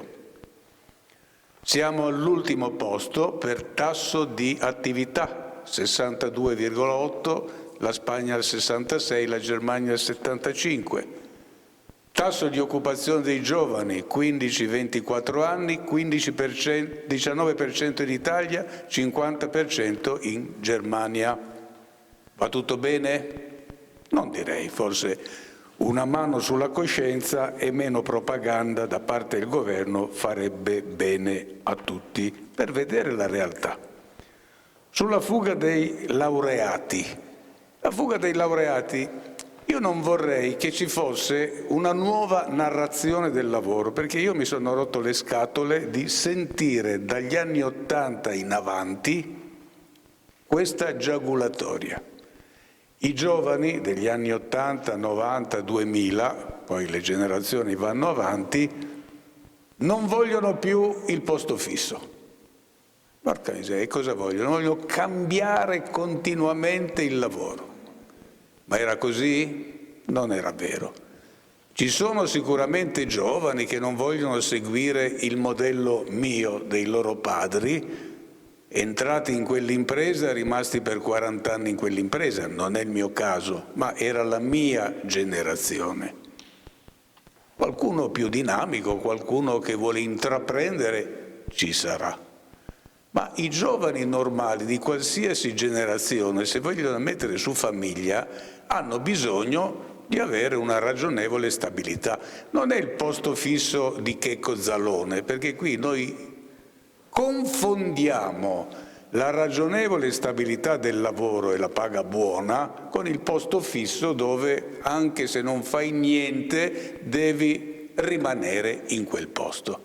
Vi ricordate Lino Banfi? Non bestemmiare, non ci si dimette mai. No, quella è una caricatura di un ottimo comico, ma non è la realtà. Allora, i giovani vanno via. Qui abbiamo sentito dei giovani. Questo famoso modello veneto del piccolo e bello, qui Luigi ci ha detto, ma era qui, è sceso giù, è scomparso. Non è poi così bello, ha i suoi problemi. E se i giovani, se non vanno a Düsseldorf o a Londra, vanno a Milano, vuol dire che qui non trovano quello che cercano. Che cos'è che cercano questi giovani? Adesso c'è una nuova narrazione che io sento, ma no, non sono interessati al salario. Ma sarà al terzo posto, ma sono interessati al salario, perché la nuova narrazione dice sono interessati alla conciliazione fra tempi di vita e di lavoro. Certo, ma per conciliare tempi di vita e tempi di lavoro, quando non lavori e ti godi la vita, godersi la vita costa. E se non hai una buona retribuzione non te la godi la vita, perché non arrivi a fine mese. Quindi io vi dico, quando sono stato assunto in una multinazionale, era il 1° ottobre del 1968, sono andato a colloquio dal dottor Peyron, che era il capo del personale. Era il nipote del sindaco di Torino dell'epoca.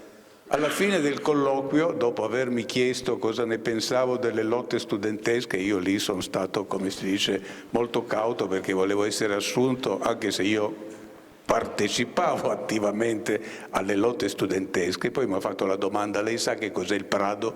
Io sono un appassionato d'arte e quindi l'ho stupito.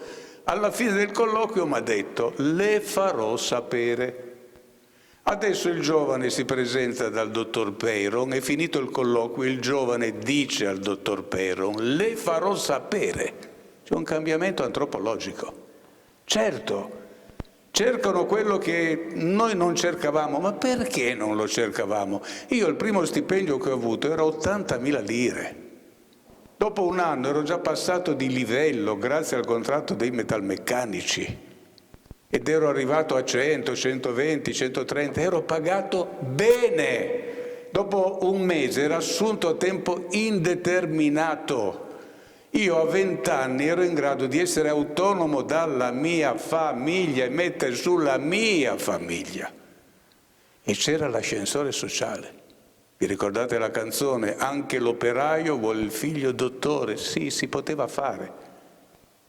Io non sono di una famiglia particolarmente piccola borghesia, ho fatto il ministro, ho trovato, come si dice, l'opportunità di crescere, perché prima selezionavi la qualità della persona, poi con l'età veniva l'esperienza e poi c'era l'amicizia.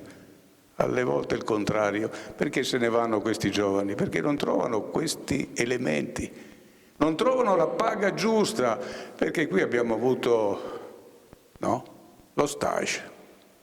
E quando prendi, se li prendi 400 euro, è umiliante, magari hai la laurea e il master, e poi fai 3 anni di apprendistato, e poi ti assumono in prova, e poi. Da altre parti ti danno il lavoro stabile e ti danno la paga buona. Allora, se il modello produttivo lo dobbiamo rilanciare sull'innovazione, dobbiamo dare questo ai giovani. Io vi faccio l'esempio.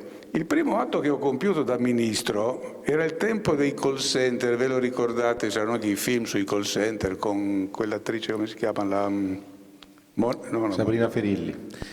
Sabrina Ferilli. La Sabrina Ferilli. Poi chiuda perché... Poi chiudo con la Sabrina Ferilli che mi sembra per chiudere. Stai cedendo. Allora, tanto perdo il treno io, ricordatelo. Allora, circolare numero 17.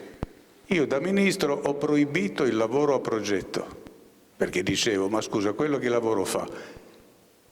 Bolla la cartolina o il badge, io ero ancora la cartolina, entrata, uscita, risponde alle telefonate, dove è l'autonomia? Li ho stabilizzati, 30.000 lavoratori da progetto sono diventati lavoratori dipendenti. Bene, Teleperformance a Taranto, 3.000 dipendenti, tutti di 20 anni, ragazzi e ragazze, che chiaramente poi si sono trovati, amoreggiavano, si fidanzavano, si sposavano. Dopo un anno dalla stabilizzazione sono nati 300 bambini. Perché? Avevano la sicurezza di una prospettiva e una paga finalmente dignitosa. Ecco, io a queste cose credo fermamente e aggiungo, e poi finisco, dicendo questo: quando in una società scommetti sul lavoro povero, sul fatto che non c'è l'ascensore sociale, distruggi il ceto medio. L'operaio della Fiat degli anni 90 guadagnava 2 milioni al mese, 1.000 euro, 2 milioni di lire al mese. Con 2 milioni mantenevi una famiglia di 4 persone, pagavi il mutuo in periferia, la casa, 2 camere, tinello, cucinino, pagavi l'automobile a rate che costruivi con le tue mani. Eri ceto medio. Oggi il ceto medio diventa povero e guardate che le basi della democrazia occidentale, che molti vogliono difendere a tutti i costi, io per primo, perché le libertà della democrazia liberale, io che sono un uomo di sinistra che arriva dal Partito Comunista di Berlinguer, dalla CGIL, di Luciano Lama, io le libertà liberali le voglio difendere, ma per difenderle bisogna che ci sia un tessuto sociale vivo di ceto medio che si riconosce nell'istituzione, nella libertà e nella democrazia, altrimenti anche questo modello potrebbe essere a rischio. Allora politica, agenti, attori sociali, alzare lo sguardo, come dicevi tu, avere visione. Ci siamo accorti che la finanza comanda sulla politica, torni la politica a comandare i processi di trasformazione che sono enormi.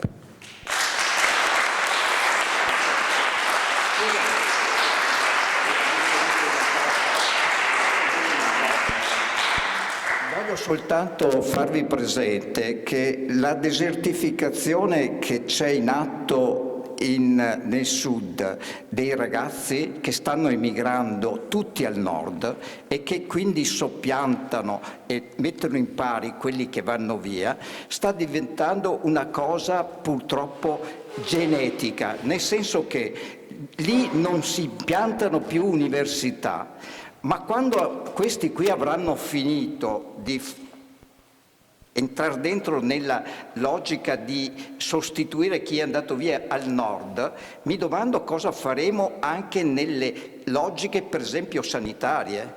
Guardate bene che nei nostri primariati qui nel Veneto, se guardate bene l'idioma e l'appartenenza da dove arriva, vi fa riflettere ancora di più.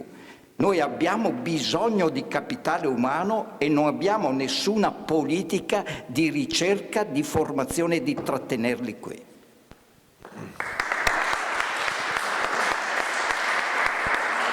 Grazie mille e grazie anche al pubblico per l'attenzione. Io credo sia stato un evento di grande qualità, prima di tutto. Io tengo a ringraziare davvero tantissimo i relatori, quindi di nuovo consigliere Bet, coordinatrice Principalli, senatore D'Agrò, ministro Damiano, e aggiungo che dal mio punto di vista abbiamo visto giustamente diverse prospettive. però sempre guardando alla realtà, ovviamente da diversi punti di vista. E le analisi non sono condivise ed è giusto che sia così, le soluzioni non sono condivise ed è altrettanto giusto che sia così. Io credo che il valore aggiunto di questi momenti sia quello di mettere a confronto e portare ovviamente elementi per la valutazione, per lo sviluppo anche della cittadinanza e della conoscenza delle prospettive che ognuno di noi deve avere, auspicabilmente diverse, sempre nel rispetto, come è avvenuto ampiamente stasera, delle diverse posizioni, dei diversi punti di vista, dei diversi interessi e sguardi che abbiamo. Works serve anche a questo. Works ha parlato di tante di questi aspetti citati, toccati in questo tavolo, e quindi arrivederci al prossimo anno, arrivederci ancora prima questa sera all'incontro allo spettacolo Arbeit di Anna Tringali presso il Teatro Comunale Lorenzo da Ponte, gratuito come tutti gli altri eventi di questa prima edizione. Grazie ancora e buona serata.